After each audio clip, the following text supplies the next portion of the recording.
Well, we are delighted to have Dr. Mill Decker back with us. He has been working with Eastern Christian for 5 years in a variety of ways. He started out helping us reevaluate our primary program, which is from preschool to second grade. We talked all about a developmental approach to learning, which is what you'll be hearing about in a few minutes. We loved Dr. Ecker so much that we kept inviting him back for other things too, so he has been working with us for the past several years on our math program and how we think about math, how we get our kids to think mathematically. He has also been working with us on integrating our faith with our teaching and with student learning. He's been such a valuable resource for us. Dr. Ecker works at the Lowry Center for Christian Education at Columbia International University. So it's wonderful to know that he is training up the next generation of Christian teachers and leaders. And I know they're learning a great deal from him, and I know you will tonight too. So let's welcome Dr. Ecker. Thank you. It's always good to be back. I feel like I'm part of the Eastern Christian family, and I get this withdrawal anxiety when it's been too long since I've been here. So it's good to see you all and welcome. We're going to be talking tonight about basically, hopefully, something that will be very practical as you interact with your children. Let me just ask, since there's so few of you, I know that you have one going into kindergarten. What are your ages of your children? Second grader, a kindergarten, and a pre-K. Pre-K. I have one in preschool right now and one who will be in preschool next year. Okay, good. So this is really targeted exactly for where you all are in your parenting, to understand not just the philosophical basis for why Eastern does what it does and how it approaches the education of the young child, but likewise the partnership aspect of school working with home, what kinds of things are a priority at home to complement and to actually do the job that we're talking about on here. Eastern can't do it by themselves because there's never a time they're not learning, and so you all are just as much a teacher, and it's helpful to be on the same page philosophically about what young children need to be ready for school success. And there's this much variety as to what people say is needed for school success. I have spent 45 years as an early childhood educator. My doctorate is in early childhood. And I believe strongly in a developmental camp when it comes to learning for young children. We were talking earlier about how there's just no such thing as one size fitting all. They are tremendously diverse in how they learn. And maybe more importantly during early childhood is when you have a 5-year-old, their developmental span is 2 years up and 2 years down. So you've got children the same age on the calendar that can vary 5 years in their development. And the way that happens is you've got some children in some area of development that are 2 years ahead, but they may be 1 year behind in another. And when I say areas, we're talking about the physical area of development, the social area of development, the cognitive area of development. And those are all happening, but it's very seldom that a child is kind of at the same place in all those areas. They're up in some and down in others. This is part of the uniquenesses of your children. And even in the same family, you'll see them on a different timeline. And so that's one of the things, that's one reason why I believe in a developmental philosophy, because I think when we put children in a classroom and think they're all ready to do the very same thing at the very same time, we're going to have children who can, children who can't. And the worst thing we can do for children in early childhood is have them leave that period of education thinking they can't, just because they were given the wrong thing at the wrong time in the wrong way, which David Elkind, the most well-known early childhood educator in America, says. He calls that miseducation. We're not educating, we're miseducating. So that's one reason. Secondly, as you're going to see as I go through this, I believe that a developmental approach is the biblical approach. God's concerned that every one of these children develop across all areas of their development, not a schooling situation that focuses on the cognitive at the cost of some of the other. And again, if we have a one-size-fits-all, and I start not being able to do it, there's always a cost then, and the cost is in the social-emotional development. because I leave early childhood thinking, school's not a good place for me, I don't fit. It's the worst thing we can do to a young child. Every child needs an early childhood education where they leave saying, let me at it. I'm all about this thing called school. If we can do that in early childhood, and we have children who feel that way, you don't lose that. But you also don't lose the I can't. And that's the greatest achievement of an early childhood educator, is that they graduate children that say, get out of my way, here I come. That they have children who are learning where they're, in the way they learn and at the time that they're learning, and they don't know this thing called failure. And in order to do that, you have to have a highly qualified staff who understands how to read where children are, and have a classroom with diverse activities that allow choice where they automatically go to what they're ready to do rather than to be forced into doing something. So if we go back 5 years, we began to really talk about what is the solid approach that we're going to use, and we're going to consistently develop a program around that philosophy, and that is the one that we chose, and we'll take a look at that as we kind of go through here. We know that change really abounds. There's change, developmental expectations have changed, but the growth strands and developmental timetables have not. If anything, what we're thinking about in change is that we think children are more capable than they used to be. I think that's kind of a misconception out there, that they're ready for more now than they used to be. Well, in some areas, they are more ready, and in other areas, they're far less ready than they used to be. And so it's very complicated. But schooling seems to indicate that they're ready for more earlier. And that's simply not true. Children are no more ready to be doing second grade work at the kindergarten level. They're simply not more capable of doing that. We've always had children who can do that, but there are a few. Now, we don't want to neglect that group. We want to move them along. Every child should have a year's growth in a year's time. But at the same time, we feel that earlier is better and more is better, and we have a lot of children in America suffering from that particular approach. All right? And so experience supports and drives development, and the variance in childhood experience creates differences in the children that cannot be ignored. Children today visually have developed a whole lot more neural brain cells because of all the visual stimulation they get, but their language is far behind what it used to be. And language is the heart of success in school. And children today have smaller vocabularies. They don't speak clearly. They don't use sentences.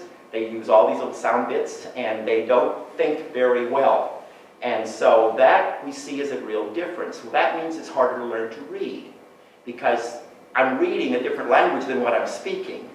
I've got too much vocabulary that I don't use, and I don't put words together like these books put words together. So it's almost like not only learning how to decode, but when I do decode, it's not like what my brain, it's not the way it thinks. So these are some of the things that we're seeing happening, with children today. Schooling has changed. For 4 decades, we've experienced a top-down curriculum. And that has been a concern of educators because we keep pushing it down. And that's why I said we have kindergartners experiencing many things that we didn't used to do till late first grade, maybe even second grade. Of course, I'm a fossil. When I started school, there was no kindergarten. I mean, we started in first grade. There wasn't anything else. And we seem to all, do just fine. Thank you very much. Sometimes I think better because we were more ready. I think that was an advantage. I was more ready because, and especially as a boy, I was more ready when I went in 6th than I would have if I had had that curriculum 2 years sooner, for example. And so that's very important. It's a big area, for example, in handwriting. We're having children write far too early. Their pincer grips have not developed. It's the last motor grip in the body, motor development part, because we go from mid out and from here this way. And so this is one of the last things we develop motor-wise, fine motor. And so I'm asking them to hold pencils, and you've all seen your children hold it with whatever whatever means they can hold it to get control of that, because they think they have to make these letters and stay within lines and everything else. And so we have children who learn to write using the palmar grasp rather than the pincer grasp. It's very hard to break. And so we actually see handwriting, for example, because we pushed it earlier and they're less ready, the brain's wired to use the wrong motor system to do that. So that's what we're talking about here. Parenting is as important as ever and key to child development and school readiness. Parenting practices have changed to accommodate culture, needs, and time. There's no question that what children are experiencing today in our broadest sense in the culture, not so much from a stay-at-home situation, but that's not necessarily the norm anymore. So that means all the experiences are different. Doesn't mean those are good or bad, it just means they're different. Sometimes they could even be better, but sometimes they're lesser. And one of the things we have to understand is the degree to which a child experiences a one-on-one interaction with an adult, interactive dialogue, question, answer, talk, which drives you crazy, I realize, but that stimulation cannot be duplicated anywhere else. Because anywhere else they go, they're in a group. You have to wait your turn. So the stimulation of talk between parent and child is so critical, and we find ourselves wishing that they wouldn't ask so many questions and that they wouldn't talk all the time. But the fact they're talking all the time and asking all the time is just a signal to us that this is growing rapidly, and they want to practice these new skills in this way of thinking. So parenting has changed, and that means that the children are different than they used to be. So early childhood programs abound. If you were to visit, and some of you are already here, but let's suppose your first child was coming to school, and you were to go out and you were to visit preschools, they would look very different from one another because they have different philosophical beliefs about children and about learning and what children should learn. Some of them, I think, give what the culture's looking for and what sells rather than what we know is best for children. And I can't go to a conference for young children anywhere in this country that I'm going to hear anything but a developmental approach. Because the learned aspects, the research aspects of early childhood are so conclusive that we have to accommodate the kinds of differences we're talking about. Whereas in many kinds we want to impress people with, we're going to do this early, and we're going to do that early, and we're going to, well, you can do that, but you have to be very selective in your population. Or you will have some children that can, and there will be some children there that can't, as we said before. So that philosophical understanding is important. But even though there's all kinds out there, we basically are going to use two different historical discourses that have been there my whole career. This is nothing new. What we would call an academic discourse versus a developmental discourse has been on the scene my whole professional career for sure, and I believe it extends even further back than that. And so where do we focus? And that's one of the reasons we meet tonight, is to make sure you understand where does Eastern focus. And it's not that they focus there because they don't know any better. It's something that they've really thought through and have adopted because they have the best interest of children as their primary motivator, not anything else. And so if we look at an academic achievement discourse, well, let me go back here, just held it too long. We have a curriculum or standards-centered kind of approaches, and this is where we say this is what they're going to learn, everybody's going to learn it, okay? We have a teacher-centered approach where the children all just be still and listen, and I'm going to tell you what you need to know, which means that we have an active teacher and a relatively passive group of children. We could have a textbook-centered approach, or we could have an activity-centered, interactive approach to learning in these classrooms. So here's the first major discourse that we find in early childhood, and it's called the academic achievement discourse. And this comes from a book called The Best Schools, How the Human Development Research Should Inform School Practices. One of the best and still most read books on this subject today, printed by the Association of Supervision of Curriculum Development. The totality of speech acts and written communications that view the purpose of education primarily as supporting, encouraging, facilitating the student's ability to obtain high grades and standardized test scores in school. In other words, this philosophical approach says everything we do is for one end, high scores. Obviously, this dominates educational thinking across the board, primarily today. And it's not that we don't believe in these things, but if this is what's the driving force, then what's going to happen in that classroom is, for example, with my student teachers, we are increasingly faced with the inability to place student teachers in schools because they student teach in the spring and no school will release that classroom to a rookie when the testing comes in April or May and our kids need to pass the test. So we can't even put student teachers in schools anymore. The only reason we still can is we've got a long-term relationship with a few schools that value and know that our students will come in and do a good job. But that's how much pressure there is under this approach to get that job done. Now, Jim Grant, another author that's well known, says this: more than a child's brain goes to school. And that's what you need to remember. We're looking at not, if it was just about the brain, we could go here. If it was just about cognition, we could go here. But we want children who are growing spiritually, emotionally, socially, their motor skills are developing. It's a fully human child. And it's, I think often of Luke chapter 2. When Jesus was in the temple, he was 12 years old. And he was the most learned teachers of his time. They were interacting. And they were astonished. They had never heard a brighter kid. You know, if this was today, he'd be in MIT. He'd skip high school and everything else straight to the top because he was the most learned of them all. And yet, God said, he needs to continue growing what? Spiritually, socially, physically. It's not just about the brain. It's about the development of your whole child. That means something has to happen in school that promotes that full range of development, not just literacy and math, which is important. We're not sacrificing that, but we're not bypassing everything else either. So that means we have a broader concern when we move into that approach.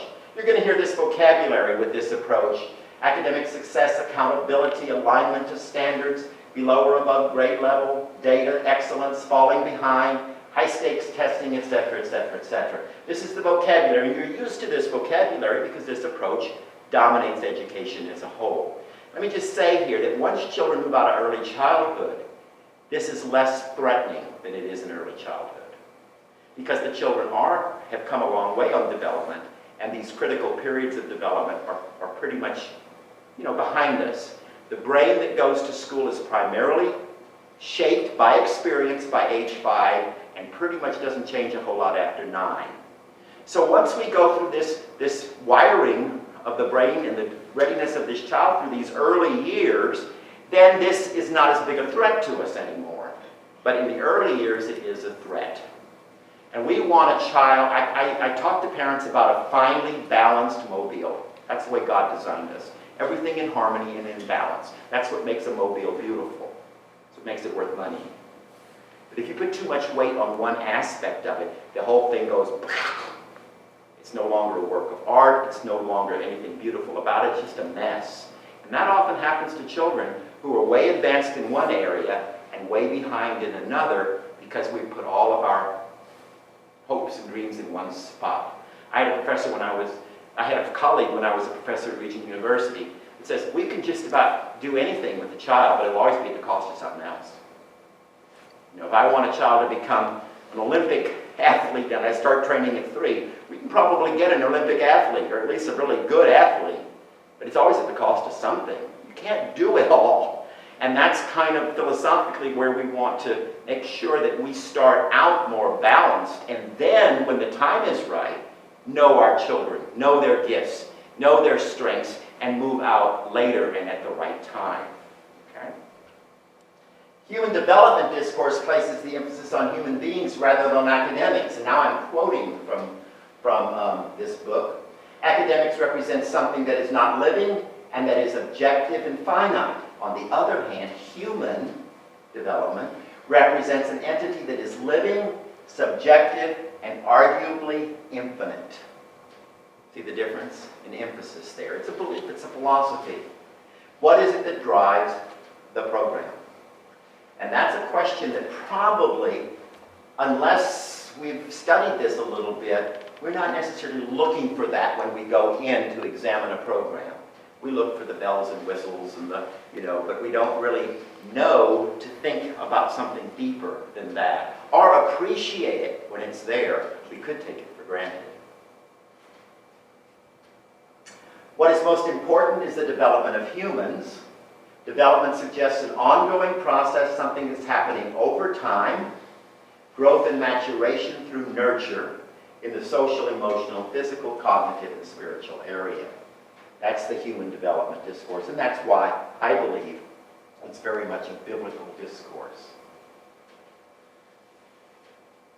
I believe that becoming a whole human being is the most important aspect of learning. Evaluating the growth of a whole human being is a meaningful, ongoing, and qualitative process that itself involves human growth. And it favors a curriculum that's flexible, that's individualized, and that gives students meaningful choices. Now, here's a false assumption, and I've heard it all my career. So, are you saying that developmental isn't academic? Well, it's not an academic philosophy, but it's thoroughly academic. They're learning all the time. They are learning the early emerging literacy skills. They're learning pre-writing skills. They're learning basic foundations for mathematical thinking. But they're learning it in the way children learn, rather than taking it and pressuring it into little sets of, everybody fits this, and we're going to teach this, and we're going to teach it in a way that's not necessarily the way the young child learns. They're very active, involved, and they're having to really, I had a early childhood professor at the University of Texas when I was studying under her, who said, remember, the one thing I want you to remember is that a child has to move muscles through every concept. Adults don't have to do that. You can develop concepts up here, but a child has to move their muscles through that concept. They have to be doing it. They have to be touching it. They have to be engaged in it. It's a specific learning style of a child. Scripture says, when I was a child, I thought, spoke, and reasoned like a child. It's not the same as older learners speak, reason, and think. It's a different way because of development. It is still very much in a pre-operational, concrete operational mode of thinking. And we want to accommodate that. So the language here is going to be child-centered. That simply means I'm looking at the child to decide what they need now and what we're going to do, rather than in a book that says do this to everybody. That would be the difference. Teacher-centered, curriculum-centered it would treat them, the main thing is this, what I need to teach. Whereas I'm starting by looking at my children, realizing that they're all very different.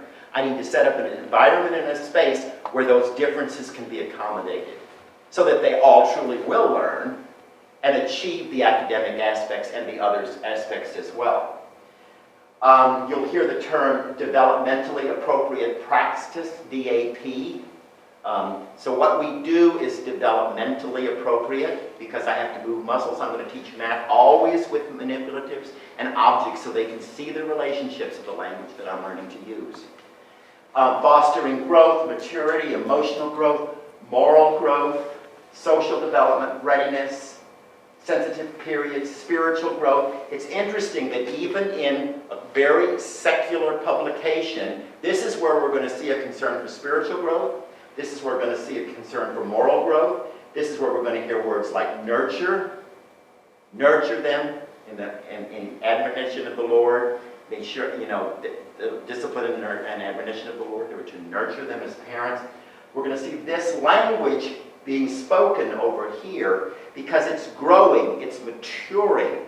My mentor at Norfolk Christian used to say to me, the one thing the Bible's clear on is that children have to learn everything. They're immature, not mature. And we increasingly teach them as though they're far more mature than they are. And there's a cost at that too, in a lot of these areas. There is a developmental difference. And I put these two pictures in, this is one of the things I added since you saw this, because basically we look at this 11-month-old, at least I'm going to take the word for the parents that they're this age, or I don't think they would have plastered it on their picture. We're going to take this 11-month-old and this 20-month-old, and we're going to ask the question, is that 20-month-old ahead of the 11-month-old?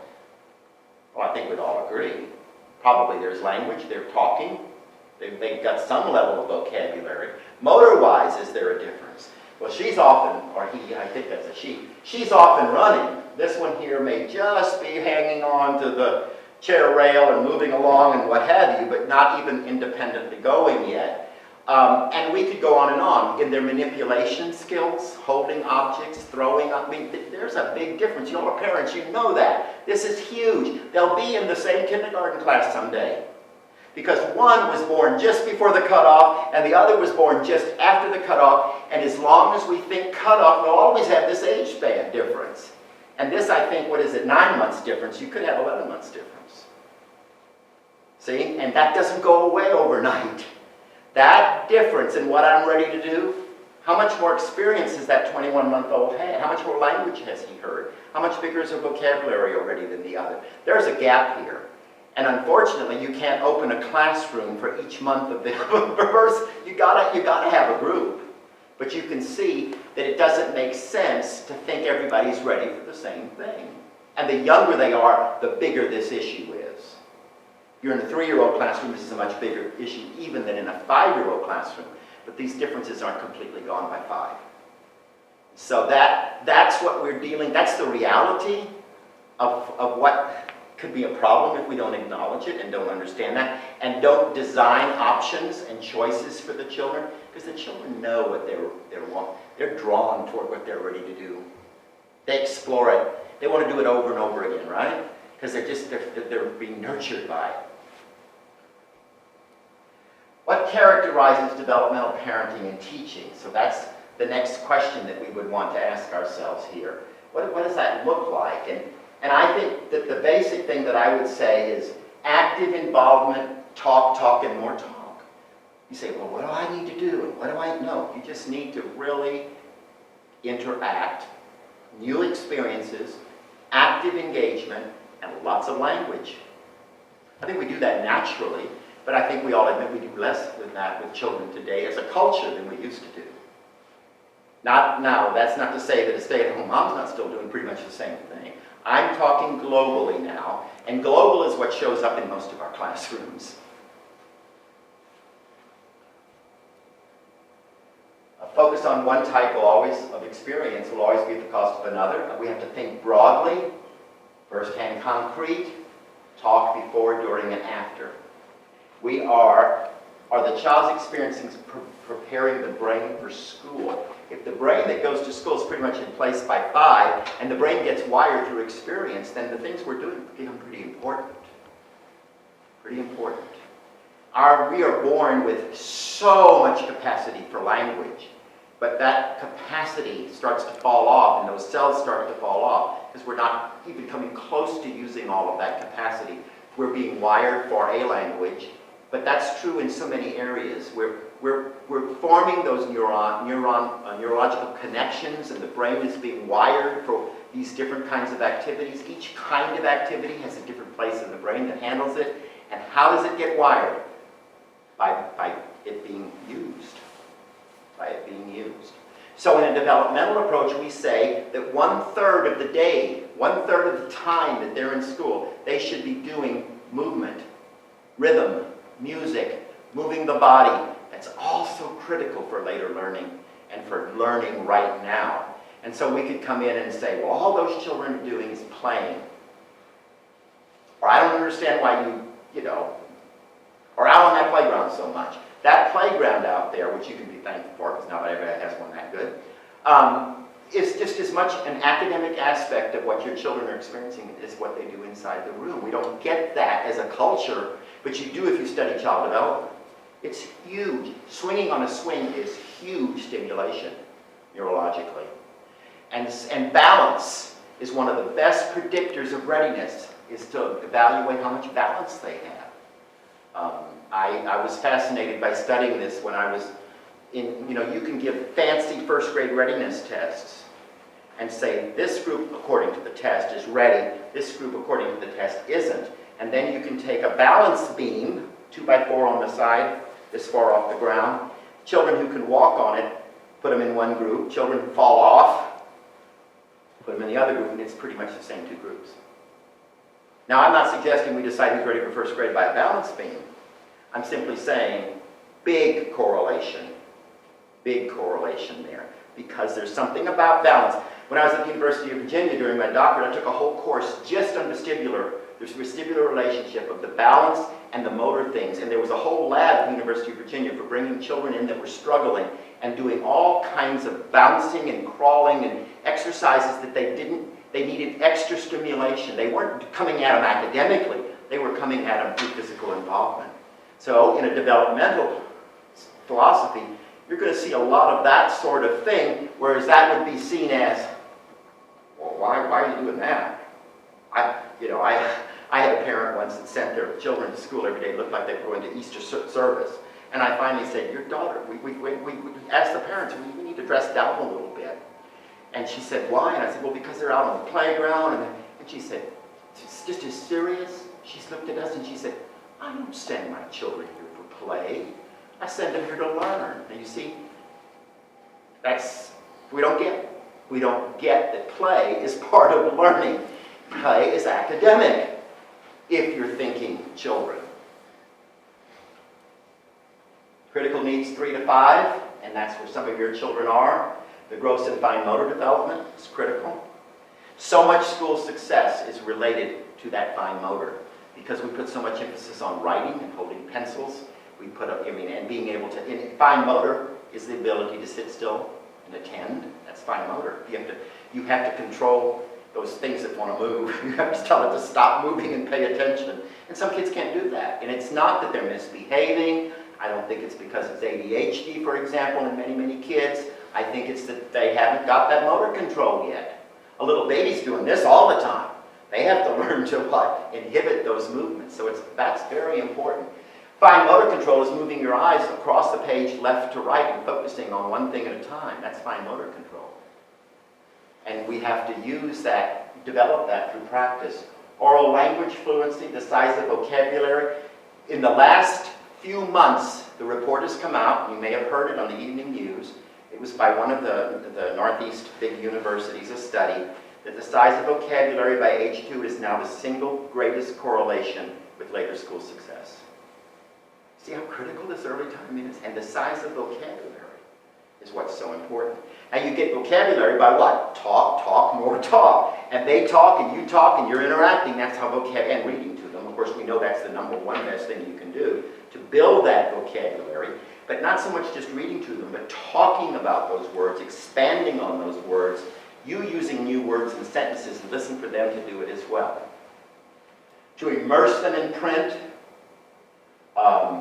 Children very naturally, as they're getting it, love to make lists. They love to use inventive spelling, right? Which is brilliant. Think about how brilliant invented spelling is. If we don't understand the brilliance behind it, because they're doing this on their own, nobody taught them to do that.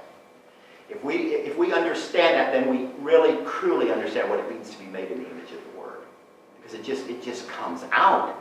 They start to try to symbolize what they're hearing, and so, and at first they'll spell words with just a scribble, and then they'll start looking more like letters, and then you'll see one letter that you recognize in this scribble, and then all of a sudden the first word becomes, the first letter becomes a recognizable letter, and by the way, it's the right first letter because of the sound, and then the next thing you know, there's 2 or 3, and then what you see first then is only the sounds you can hear, and then one day you start to see them write letters that you don't hear.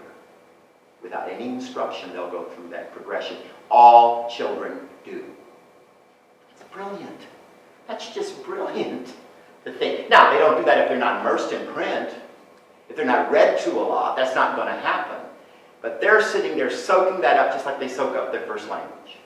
They're soaking that up if they have that environment. Sense of competency, spiritual experiences. the bonding, the nurture, it all ultimately results in spiritual readiness as well. Talked about the balance already, movement. It ultimately leads, we know, to better attention, listening skills, reading scores, and writing all correlate with being able here in this particular picture to do it. And these quotes come from a book called Teaching with the Brain in Mind, his chapter on early brain development and what leads to that. Sensitive periods, motor skills critical during early development. And motor skills are movement, balance, and manipulation. Handling a ball, throwing a ball, catching a ball, that's manipulation. Balance, of course, we know what that is. Locomotion is you watch the evolution, so to speak, the development of the ability to skip. There's a lot of coordination. That tells you a lot about what's happening in the wiring of the brain. It can be learned later, but may not be learned later if we skip a sensitive period. We want to put the emphasis where it belongs at certain ages. And this is a critical period in early childhood, so we're going to do a lot of movement. Auditory development, very critical right now. The range of their sounds, the range of what's being heard, the ability to discriminate among sounds in the presence of noise. One of the things that we see definitely with children who have chronic ear infections and stopped up ears and everything is that they don't have as good a discrimination of sounds. Why not? Because it's muffled. They're hearing it in a muffled way. I was just sharing over the meal that my youngest granddaughter has pretty much had a problem with her ears from the day she was born. And this is an area that we're going to have to really watch for. And you don't ignore this, but realize that language is not being heard as clearly as when your ears are wide open, for example. Distinguish sounds one from another. Lack leads to inability to concentrate. Do you concentrate well when the radio's not quite tuned in right and you sort of can't understand it? That takes energy, doesn't it? To try to listen to something that's a little off. Just a little off. Or if I didn't have this hearing aid and I was trying to hear something and I was working so hard, I can't concentrate as long. It's too much work. It's too much work. Therefore, children need to hear the language, speak the language, hear models speaking normally. We need to have books. If you're reading to your children during emerging literacy, you're going to read books with rhyme, rhythm, and repetition until you're just completely sick of it. That's the most important reading you can do. Stories, I'm not saying don't read stories. I'm saying just make sure you have a good diet. Rhyme, rhythm, and repetition, because that's how they're learning how the language works and what sounds are made. And that's why they can anticipate in a book that rhymes what that next word's going to be. And they're starting to think about that as you're reading to them. Provide writing materials and opportunities. Lots of writing stuff. They will do it. I have a granddaughter. She's now 6. And beginning at age late 4, whenever she'd spend the night, we played restaurant in the morning. And she was the waitress. And she would make detailed lists of the menu. She'd go ask my wife, what's the offerings? They'd play this every time. She still does it to this day. Except that I've watched, at first it was just scribbles, but she could read it. She was proud of it.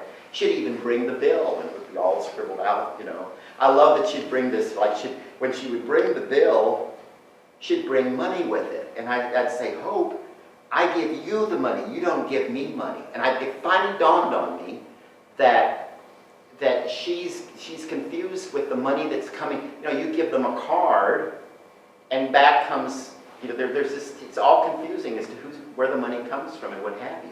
So she was always giving me money. I said, no, I have to give you money.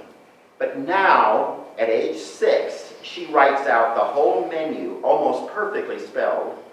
She writes out the whole bill and thanks us for coming and come back and say, she's got the whole thing down, and I've watched it go from scribbles to clear lists. They love to make these. So you want to give them lots of tools to write with, but you don't want to correct it and teach them. It will, through experience, unfold. That way you can't have a failure. I had a teacher once. she got fussed at by me. Child on their own wrote their first book. And this child was so proud of it. It was filled with errors. Wrote it completely on their own. And by the way, they didn't have to do this. This was on their own time. Brought it to the teacher, and the teacher gave it back corrected. And you know what the child told? First of all, the child took it to their room and hid it. And so finally the parent said, what happened to that book? Now this is true. Because the parent came and told me they weren't real happy with this either. Came and said, well, my teacher read the book, and when she gave it back, it was all bloody. Is that a stab right here? Huh? I'll make sure the teacher knew that had happened. Because you don't do that. What you do is you respond back and say, like you understood it. You're encouraging that you understood it. You're encouraging the writing. You're not correcting everything. Visual, the need to handle concrete, three-dimensional objects is so important. And this is one of the biggest concerns with technology. This is why people who understand brain development do not allow their children to have almost any screen time. Because we need to be dealing with three-dimensional objects, not two-dimensional objects. That's not to say you can never have screen time. You've got to be careful how much screen time, because you're taking them away from the real concrete world. Difficult to process 2 dimensions, and it causes stress for this child. Again, how does this stress exhibit itself? Hyperactivity, anxiety, etc. That's why you as an adult are not supposed to watch TV right before you go to, too much screen right before you go to bed, because you won't go right to sleep. There's too much stimulation going on there, even for you.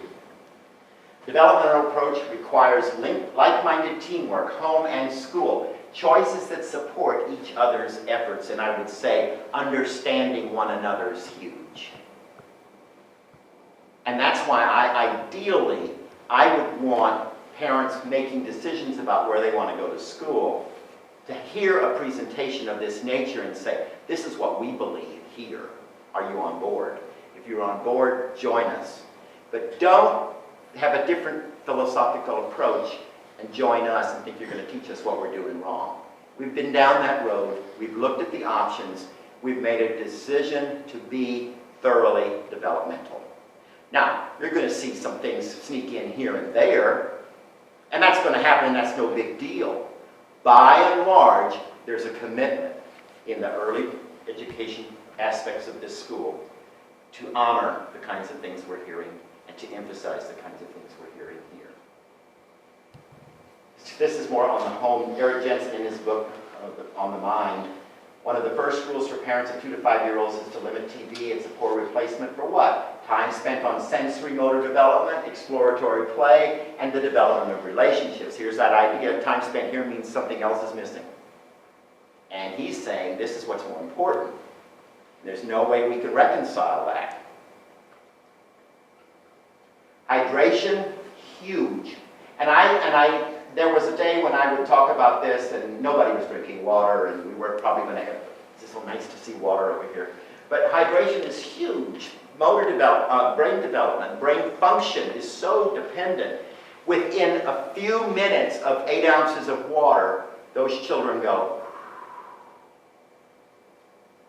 And so do we, for that matter. You know, it's a great stress reliever, but water should be available for drinking throughout the day, 8 to 12 glasses per day. Now, I doubt that very many of us, especially children, do that.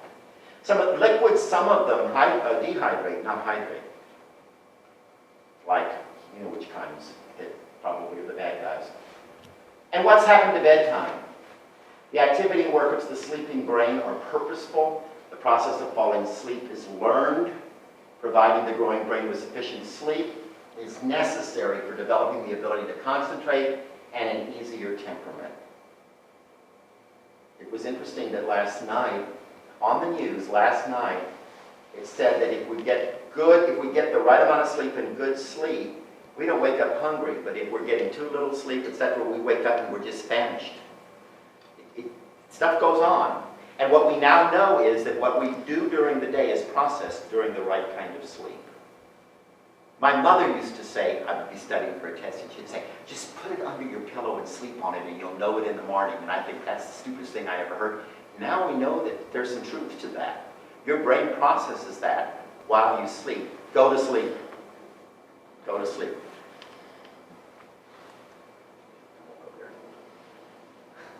I'm about to go to a 50th college class reunion, junior college, and the only subject I ever got a D in was Western Civ.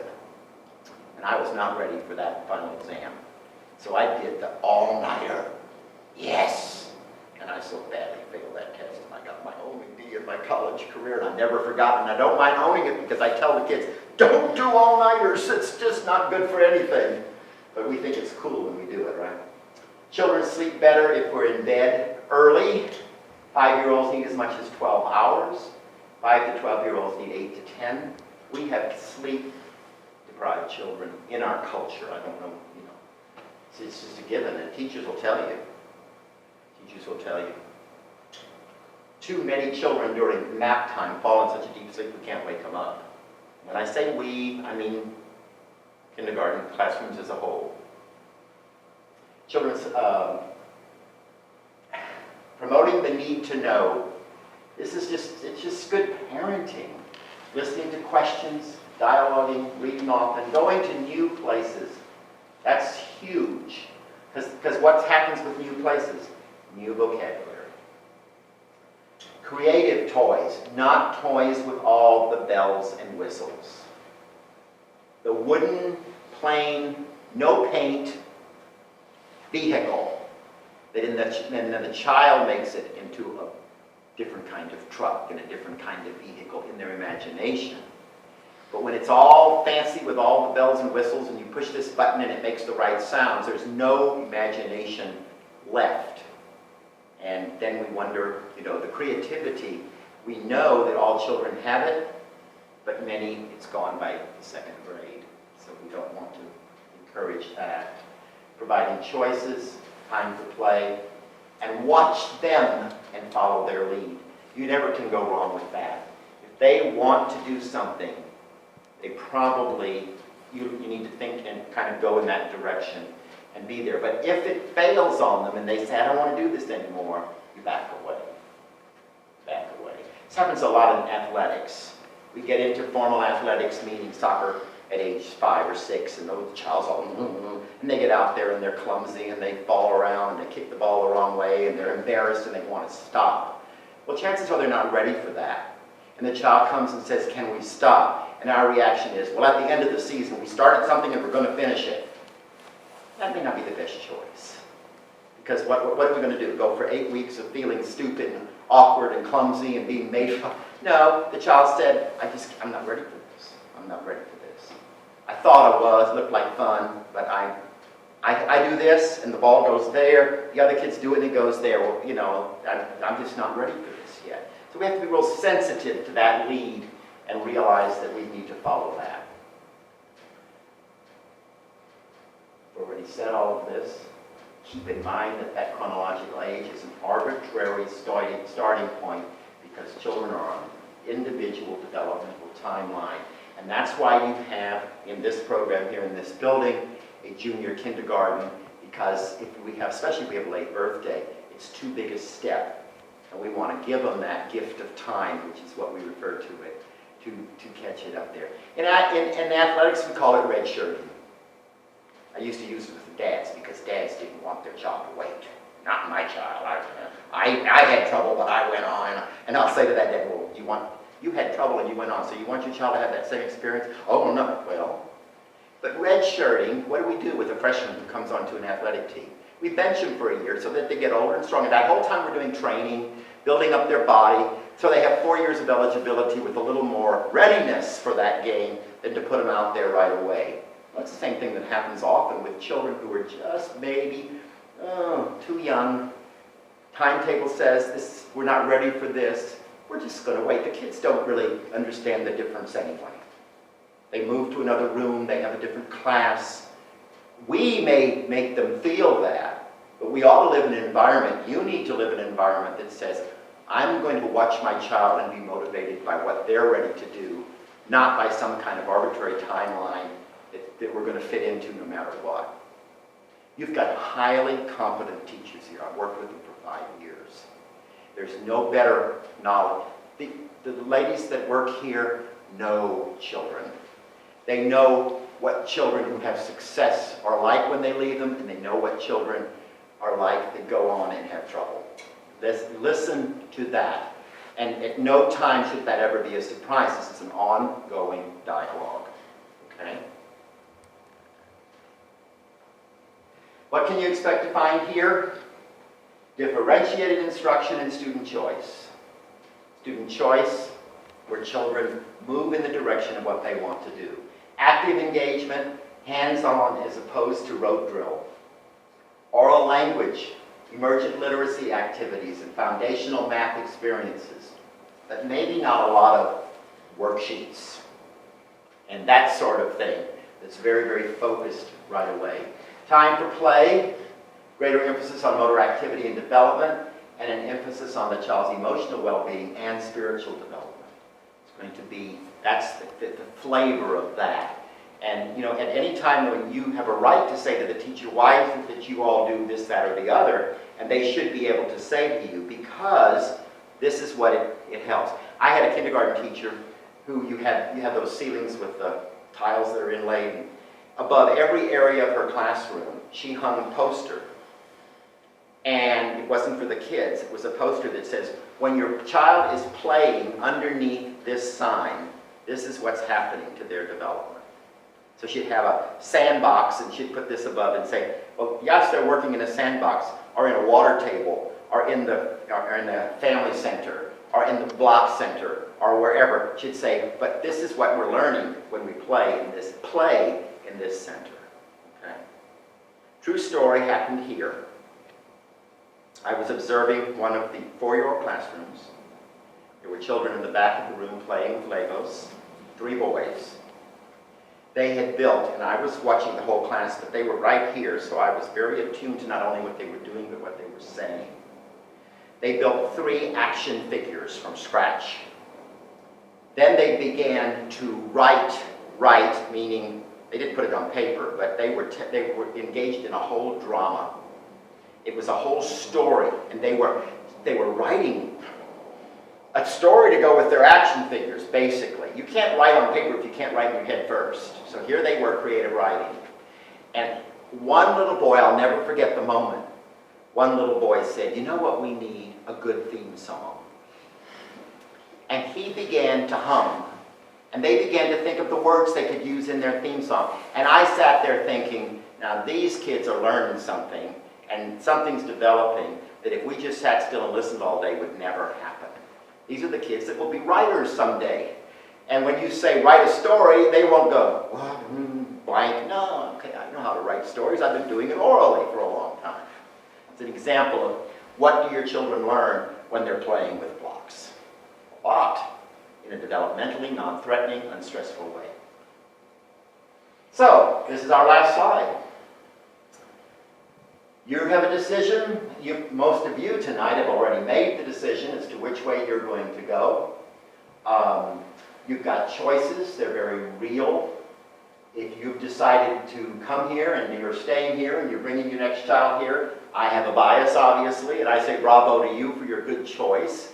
But I hope you leave here this evening even more confident in your choice and understanding what's happening in the children's classrooms.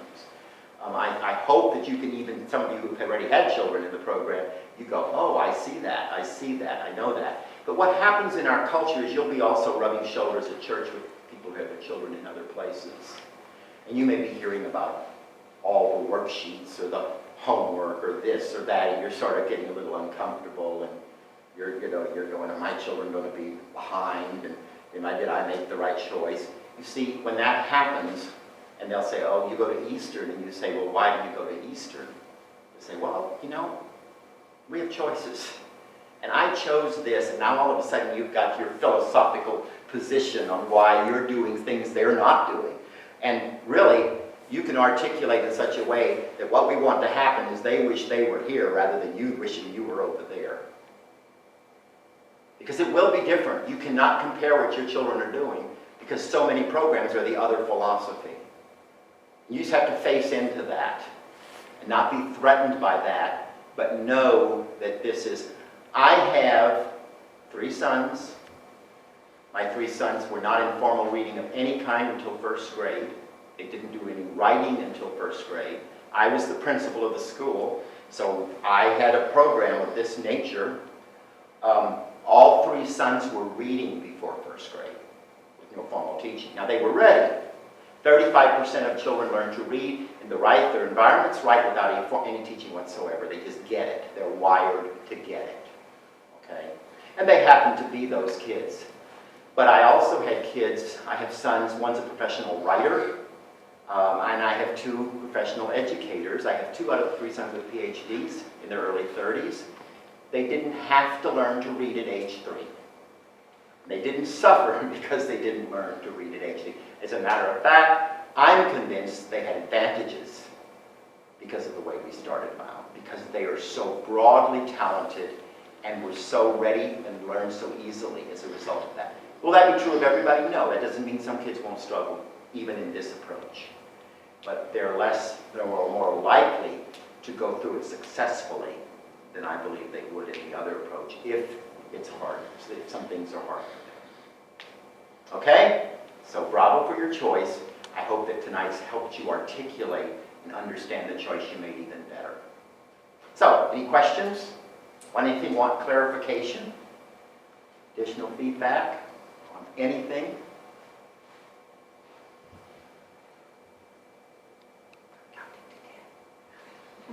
Did you see the NPR?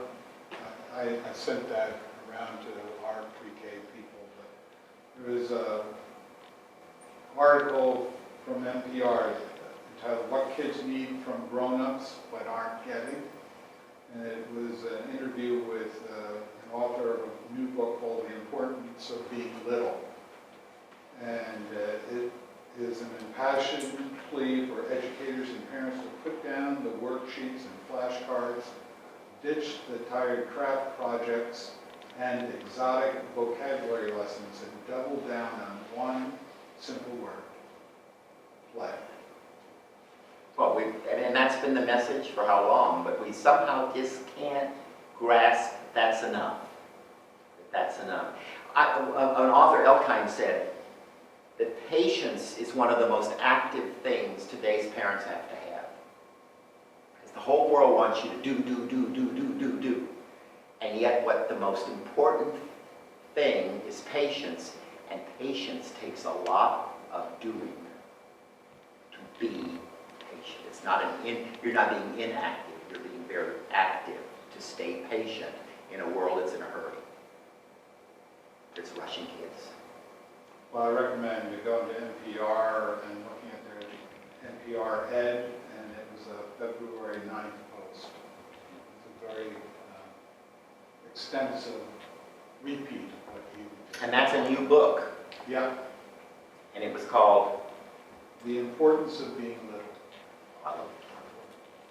Childhood's Precious. You know, why are we in such a hurry to get them out with it? You know, it's precious. And I don't think you're necessarily guilty of that, but isn't our culture guilty of that? And don't we dress 7-year-olds up like they're 15? You know, that's one of the. I've got 7 girls and 1 grandson, 7 granddaughters and 1 grandson. I had all sons, so we never understood what it meant to buy clothes for girls. And so here my wife's wanting to shop for the girls, and she can't find anything because the oldest one's now 10 and she's this tall. And it's like, I'm not letting her wear that, you know, because we want to make them look like they're 20, and then we won't go there. But it's true. That takes work too, doesn't it? To find the right way to make them look like the right age that they actually are, rather than pushing. Because with that clothing comes advanced expectations. And that has stress too. Yeah. I would agree with the patience. You know, my son had Asperger's. He didn't really talk much until he was 2.5, almost 3 years old. And there was a lot of pressure put on us by his pediatrician put him into a program for early, like a speech program, because they felt he was behind. And we resisted.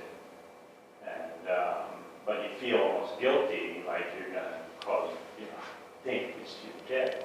Now he ended up, at about 3 years old, he started talking, and he was, never to be quiet after that. But they put a lot of pressure on you. Your child doesn't fit the box. Yeah. Well, one of the things that Ecker kids have big heads, and now what I'm talking about is physically. They're like the 95th percentile for this big head, all right? I've had bought hats all my life, and I have to search and search and search for one to fit my head. It's just an Ecker trait, all right? So, my daughters will get, my daughters-in-laws will get, they've got these big heads. Look, you're going by the norm. The norm means there's got to be kids up here, and there's got to be kids down here. That's why this is, if you don't have that span, you don't have the middle. You got to have them on both ends. We think they should all be in that middle. And that's just not kind of the way statistics work, for that sort of thing. You're going to have kids at the other end. Sometimes, I'm not saying we don't need intervention sometimes, but that's where you, the parent, it's your responsibility. Ultimately, your decision, you made it. And it, praise God, was the right decision to make at that particular time. And with those needs, I think that would have even been harder with his other developmental needs. That pressure, who knows, he might have waited till 5 to start talking because we were putting the pressure there. So you don't know. You don't know. Other questions or comments? Is there any positive correlation between pre-K education and success afterwards? Or is, pre-K in general just a phenomenon? I didn't go to pre-K. I think it depends a lot on populations. I think you're going to see that pre-K makes a significant difference, like in poverty situations, for example, because we're not going to have any of the resources or understanding how to do this. So we want to stimulate them at that critical time because they're not being stimulated. But I also would go back to something I said earlier. It's also possible to do a very thorough job if you're free to spend all that interactive time with your children and you can provide the same kinds of things. There's where you'd see less of a correlation, but you wouldn't find any negative correlation with that population either. But the ones where you see the dramatic difference is with low socioeconomic, poor, what have you, children who really need that stimulation. The interesting thing is during No Child Left Behind, we started children at 4 because they weren't ready for first grade. So we brought them in at 4 and we started teaching them to read and write. Well, they weren't ready at first grade. Doesn't logic say they're not going to be ready at 4? So we didn't go to what the child was missing that made them not ready at 6 and begin to do those prerequisite things with them. No, we took what they needed. Let's start what they can't learn. Let's start that early. You see the flaw in that? And that's a time when it doesn't do a whole lot of good either because you're doing the wrong thing at the wrong time. There's lots of variables there. HighScope in Michigan they've done longitudinal studies with children in their pre-K programs all the way now through, they're now grandparents. And they've done constant studies to see how they were different from the control group that didn't have the pre-K program. Their pre-K program is what they were looking at, which is highly developmental. And so they're going to give you salary differences, higher education differences, where they're living today. Did they break through the chains of poverty? And they've got very convincing statistics in that culture, in that setting. It makes a difference. All right. Well, thank you all for coming. Let me pray for you before you go. Father, I thank you for the investment of time that these parents have made.